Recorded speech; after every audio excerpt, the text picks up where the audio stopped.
وَإِذْ أَخَذْنَا مِيثَاقَكُمْ لَا تَسْفِكُونَ دِمَاءَكُمْ، اور اس وقت کو بھی یاد کرو جب کہ ہم نے تم سے میثاق لیا. لا تسفکون دماءکم، تم آپس میں ایک دوسرے کا خون ہرگز نہیں بہاؤ گے. لا تسفکون دماءکم، ایک دوسرے کو ہرگز قتل نہیں کرو گے. اور آج ہمارے ہاں کیسا معاملہ چل رہا ہے کہ ذرا ذرا سے فتاوی کی وجہ سے ہم ایک دوسرے کی جان کے در پہ ہو جاتے ہیں. کسی عالم نے فتویٰ دے دیا فلاں جو ہے وہ گستاخ رسول ہے، اس کو مارنا جو ہے وہ باعث ثواب اور جنت میں جانے کی نوید سمجھی جاتی ہے. اس پر ناچ کیا جاتا ہے کہ میں نے تو گستاخ رسول کو جان سے مار دیا. ڈھول بجائے جاتے ہیں اور بڑا جو ہے وہ جھوما جا رہا ہوتا ہے اس کے اوپر کہ میں نے آج فلاں گستاخ رسول کو جہنم رسید کر دیا. اس کو یہ پتہ نہیں ہوتا کہ وہ واقعی جہنم میں رسید ہوا ہے، تو نے اپنے لیے جہنم تیار کر لی ہے اس کی جان کو لے کر. کسی نے فتویٰ لگا دیا کہ فلاں شخص جو ہے کافر ہو گیا ہے، اس کی جانیں لے لی جاتی ہیں. آپ یقین کیجئے کہ اللہ کا بڑا کرم ہے کہ ان مذہبی ٹھیکیداروں کے ہاتھ میں حکومت موجود نہیں ہے، ورنہ آپ یقین کریں کہ یہ ذرا ذرا سی بات پہ گردنیں کاٹ دی جاتی کہ تم نے ہمارے فتوے کے خلاف یہ عمل کیا کیسے، تم کافر ہو، تمہاری جو ہے وہ جان لے لی جائے گی، قتل کا فتویٰ صادر کر دیا جاتا ہے، تم مرتد ہو. اور مرتد کس بنیاد پر کہ تم نے ہماری بات سے منہ کیسے پھیر لیا ہے، تم مرتد ہو گئے، تم زندیق ہو، تم کافر ہو. اور جس کو یہ کافر کہلا دیتے ہیں، جس کو مرتد کہہ دیتے ہیں، جس کو گستاخ رسول کہہ دیتے ہیں، تو ایسے ایسے لوگ تیار کیے ہوئے ہیں ان لوگوں نے کہ جو فوراً سے جاتے ہیں اور ان کو قتل کر کے آ جاتے ہیں. یہ بڑا ہی نازک مسئلہ بن چکا ہے یہاں پر، اور یہ مذاہب عالم کے اندر یہ معاملہ موجود ہے، سوائے چند ہی ہوں گے جو اپنے آپ کو امن پسند کہتے ہوں گے، ورنہ جنہوں نے مذہب کی ٹھیکیداری لی ہوئی ہے نا، وہ بالکل برداشت نہیں کرتے کہ ان کے مذہب کے خلاف کوئی بات کر لی جائے. آپ یہ دیکھیں کہ ہمارے پاس جو دین موجود ہے وہ دین آپ کو کیا رہنمائی کر رہا ہے. سب سے جو بنیادی مسئلہ ہے میں آپ کے سامنے بیان کرتا ہوں. ہمیں سب سے پہلے یہ جاننا پڑے گا کہ ہم جس چیز کو فالو کر رہے ہیں وہ مذہب ہے یا دین ہے. پورے قرآن کے اندر اللہ تعالیٰ نے کہیں بھی اسلام کو مذہب قرار نہیں دیا ہے. کیا وجہ ہے؟ لیکن آپ جب فقہ کا مطالعہ کرتے ہوں گے، آپ نے پڑھا ہوگا تو آپ نے یقیناً یہ سنا ہوگا کہ یہ ابو حنیفہ کے مذہب کے اوپر ہے، یہ شافعی کے مذہب کے اوپر، یہ کتابوں میں لکھا ہوا ہے، میں نے خود پڑھا ہے. کیونکہ مذہب جو ہے وہ فرقہ بندی سکھاتا ہے، دین جو ہے وہ عالمگیریت پیش کرتا ہے. پورے قرآن کے مطالعہ کر جائیے. یا بنی آدم خذوا زینتکم عند کل مسجد، اللہ نے کس کو پکارا؟ یا بنی آدم، اے بنی آدم، ہر مسجد کے پاس اپنی زینت کو اختیار کر لیا کرو. ہم نے اس کو مسلمانوں سے خاص کیا ہوا ہے؟ یہاں کہیں لکھا ہوا ہے مسلمان؟ قرآن میں اللہ فرماتا ہے ان اول بیت وضع للناس للذی ببکۃ مبارکہ وہدی للعالمین. سب سے پہلا گھر جو اس دنیا میں اللہ تعالیٰ کی طرف سے بنایا گیا ہے، مخصوص مرکز، وہ کس کے لیے ہے؟ مسلمانوں کے لیے. پورے قرآن میں کہیں بھی بیت اللہ کے ساتھ مسلمانوں کی نتھی کی ہی نہیں گئی ہے، تخصیص کی ہی نہیں گئی ہے. مثابۃ للناس قرار دیا، لوگوں کے لوٹنے کی جگہ قرار دیا. مثابۃ للمؤمنین کہیں بھی نہیں ہے پورے قرآن کے اندر، کیونکہ اللہ تعالیٰ آپ کو دین دیتا ہے، دین، مذہب نہیں دیتا. تو ہم جو دین پیش کر رہے ہیں نا، اس میں عالمگیریت ہے. اچھا، عالمگیریت پیش کرنے کے لیے ہمیں کیا چاہیے ہوتا ہے؟ جب آپ اپنا دین عالمگیریت کے حساب سے پیش کر رہے ہیں تو آپ کا دل بھی اتنا بڑا ہونا چاہیے. آپ ذرا ذرا سی باتوں کے اندر پہ غصہ نہیں ہوں گے، آپ ذرا سی باتوں کے اندر کسی پہ قتل کے فتوے صادر نہیں کریں گے، اس کو گستاخ رسول قرار نہیں دیں گے، اس کو کافر اور مرتد نہیں ٹھہرائیں گے، بلکہ آپ تحمل سے اس کی بات سنیں گے اور اس کو موقع فراہم کریں گے سوچنے کا، اور پھر آپ بنیں گے اس کے داعی فمن شاء فلیؤمن ومن شاء فلیکفر، کہ جو چاہتا ہے ایمان لے کر آئے اور جو چاہتا ہے کفر کرے، آپ موقع تو فراہم کریں۔ آپ نے تو اس کو آنے سے پہلے بتا دیا کہ اگر تو آ گیا ہے اور اگر تو نے نکلنے کی کوشش کی تو تیری جان لے لی جائے گی، اگر تو نے اسلام سے پھر گیا ہے تو تیرا دین بدلنے کی وجہ سے تجھے قتل کر دیا جائے گا۔ تو آپ تو آنے سے پہلے اس کا راستہ بند کر رہے ہیں، اس کو آپ سوچنے سمجھنے کی مہلت دے ہی نہیں رہے ہیں کہ وہ آئے، پہلے آپ کے نظام کو جانچے، آپ کے نظام میں آ کے دیکھیں ہاں میرے لیے اس میں رہنے کا موقع موجود ہے یا نہیں، یا میں واپس چلا جاؤں۔ ہاں تو پہلے سے کہہ رہے ہیں کہ آئے گا، جائے گا تو اپنی جان سے جائے گا بس، یعنی کہ ون وے ہے، آنے کا راستہ ہے، جانے کا راستہ نہیں تیرے پاس۔ اور آپ کہہ رہے ہیں کہ یہ عالمگیر دعوت میں پیش کر رہا ہوں، یہ ایسی دعوتیں عالمگیر نہیں ہوتی ہیں، ایسی دعوتیں قومیت پرستی کی دعوتیں ہوتی ہیں، مسلک پرستی کی دعوت ہوتی ہیں۔ جو عالمگیر دعوت آپ پیش کر رہے ہیں اس میں کہیں بھی قرآن کے اندر کہیں نہیں لکھا ہوا ہے کہ جس نے اپنے دین کو بدل دیا تو اس کی جان کے در پہ بن جاؤ۔ پورے قرآن کے اندر کہیں یہ موجود نہیں ہے۔ میں اگر آپ کے سامنے اس موضوع کو بیان کرنا شروع کروں تو آپ کو بڑی حیرت ہوگی کہ قرآن میں اتنا واضح لکھا ہوا ہے اور لوگ کیوں اس طرف جا رہے ہیں۔ قرآن میں اتنا واضح لکھا ہوا ہے ان لوگوں کے لیے کہ جو کفر کے بعد اپنا ایمان کے بعد کفر کر لیتے ہیں، اتنا واضح کر دیا ہے اللہ تعالیٰ نے کہ ان کے لیے جو بھی ہے ان کے اللہ تعالیٰ کا اور ان کا آپس کا تعلق ہے، تمہارا کوئی کام نہیں ہے۔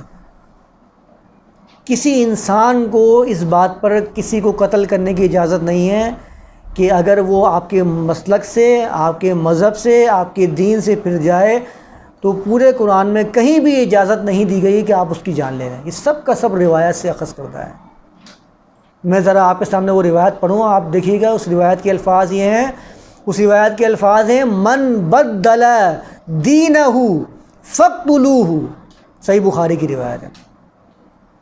ذرا ان الفاظ کو دوبارہ سنیے، من بدل دینہ فاقتلوہ، جس نے بھی اپنے دین کو تبدیل کر دیا اس کو قتل کر دو۔ اب آپ مجھے بتائیے یہ دعوت کس چیز کی دی جا رہی ہے؟ اس میں کہیں لکھا ہے کہ جس نے اسلام کو بدل دیا تو اس کو قتل کر دو؟ یہ تو روایت کہہ رہی ہے جس نے بھی اپنے دین کو بدل دیا اس کو قتل کر دو۔ تو پھر آپ کس حیثیت سے اسلام کے داعی بن کے عیسائیوں کو، یہودیوں کو، ہندوؤں کو، مشرکوں کو دعوت دے رہے ہیں؟ آپ نے اگر اس کو اسلام لانے پہ راضی کر لیا، وہ اسلام لے کر آ گیا، تو آپ کی روایت تو کہہ رہی ہے من بدل دینہ فاقتلوہ، تو مار دو، قتل کر دو اس کو جان سے، کیونکہ اس نے عیسائیت کو چھوڑ کے اسلام قبول کیا۔ اس میں کوئی تخصیص تو موجود نہیں ہے کہ اسلام کے بعد جس نے اسلام کو چھوڑ کے دوسرا دین اختیار کیا اس کو قتل کر دو۔ یہ تو مطلقاً ہے، اس کو آپ علی الاطلاق ہی رکھیں، آپ اس کو قید نہیں کر سکتے، تخصیص نہیں کر سکتے اس کے اندر اسلام کی۔ اس کو تو صرف یہ لکھا ہوا ہے کہ من بدل دینہ فاقتلوہ، جس نے دین کو بدلا آپ نے اس کو قتل کر دو۔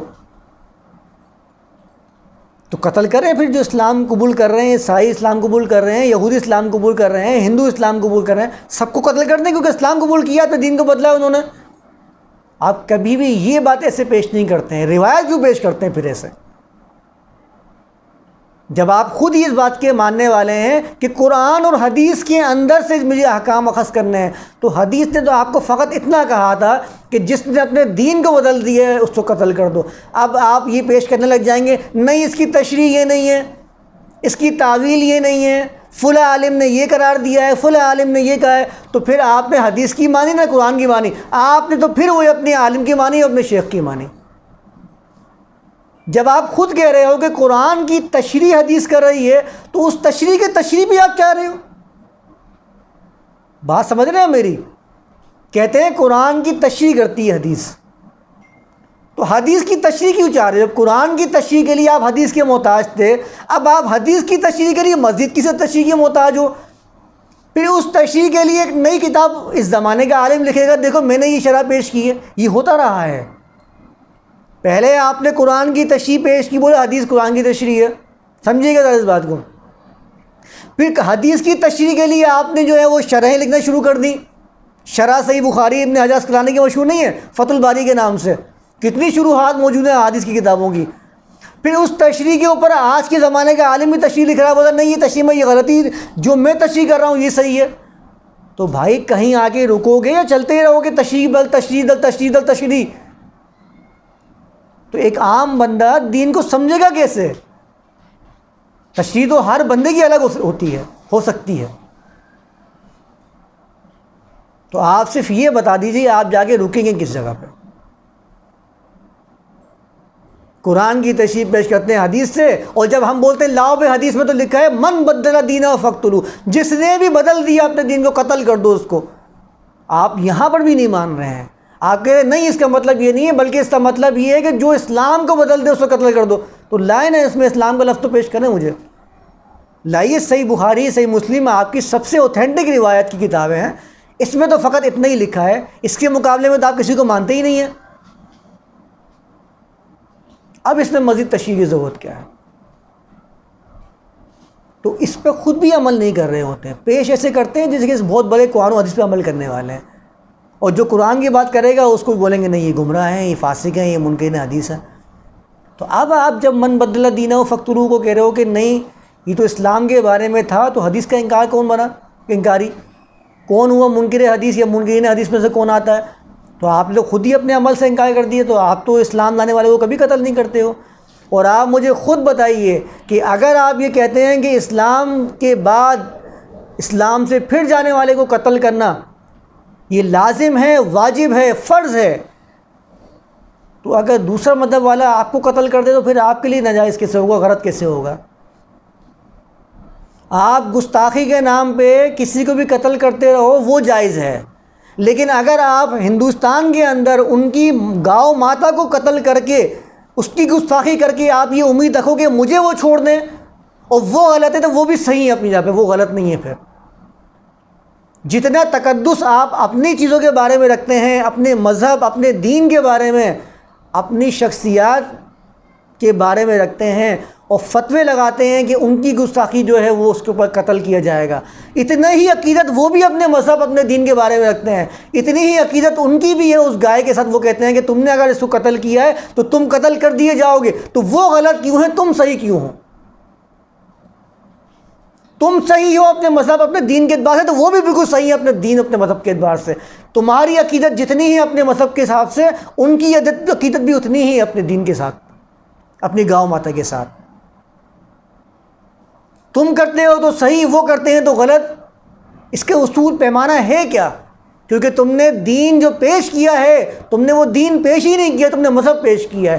تم نے عالمگیر مذہب پیش ہی نہیں کیا ہے, تم نے عالمگیریت پیش ہی نہیں کی ہے اپنے دین کے اندر. تم نے تو اس کو قومیت کا مذہب بنا رکھا ہے, قومیت کا دین بنا رکھا ہے.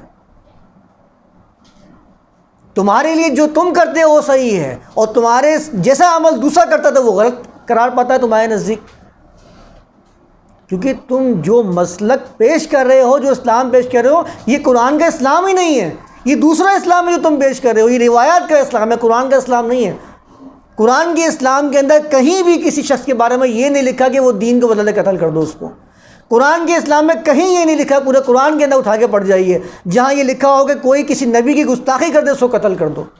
دکھائیں مجھے قرآن میں کوئی ایک آیت دکھائیں. انہ لقول فصل, فیصلے کا اختیار قرآن کو ہے. اس قرآن نے جب فیصلہ نہیں دیا تو آپ کو فیصلے کا اختیار کس نے دیا ہے؟ اور جس نے ان کو فیصلے کا اختیار دیا ہے وہ ان کے نزدیک کیا ہے؟ کیا ان کے نزدیک وہ معبود نہیں ہے جو فیصلے کا اختیار کھلا رہے ہیں؟ آخری فیصلے کا اختیار انہیں کو دے رہے ہیں, قرآن کو نہیں دے رہے ہیں, اللہ کی کتاب کو نہیں دے رہے ہیں. تو معبودان باطل تو انہوں نے خود قائم کیے ہوئے ہیں. وہ کہتے ہیں کہ ہم شرک نہیں کرتے ہیں. کوئی مشرک اپنے آپ کو مشرک نہیں مانتا, یاد رکھ لیجیے. اللہ تعالیٰ نے خود قرآن میں بیان فرمایا, کہتا ہے کہ قیامت کے دن اللہ پوچھے گا کیا تم شرک کرتے تھے؟ فرشتے پوچھیں گے, وہ کہیں گے واللہ ربنا ما کننا مشرکین, اللہ کی قسم ہے ہمارے رب ہم مشرک نہیں تھے, ہم شرک نہیں کرتے تھے. کیونکہ وہ مشرک اپنے آپ کو مشرک سمجھتا ہی نہیں ہے. وہ اپنے آپ کو دھوکے میں ایسا لگتا ہے کہ وہ مومن ہے, پکا ایمان والا ہے, دین والا ہے. وہ ہمیشہ ہی سمجھتا رہتا ہے کہ میں اختیار فیصلے کا کسی کو بھی دیتا رہوں, میں ہوں مومن, مشرک نہیں ہوں. تو مجھے بتائیں نا پھر مشرک کہتے کس کو ہیں؟ مشرک کہتے ہی اس کو ہیں جس نے فیصلے کا اختیار کسی اور کو دے رکھا ہے۔ اللہ کہہ رہا ہے انہ لقول فصل، فیصلے کا اختیار صرف اللہ کے قول کو ہے، اللہ تعالیٰ کو ہے۔ تو آپ کیسے کسی کی دوسری چیز کی فیصلہ کر سکتے ہیں؟ روایات ہو گئی یا علماء ہو گئے؟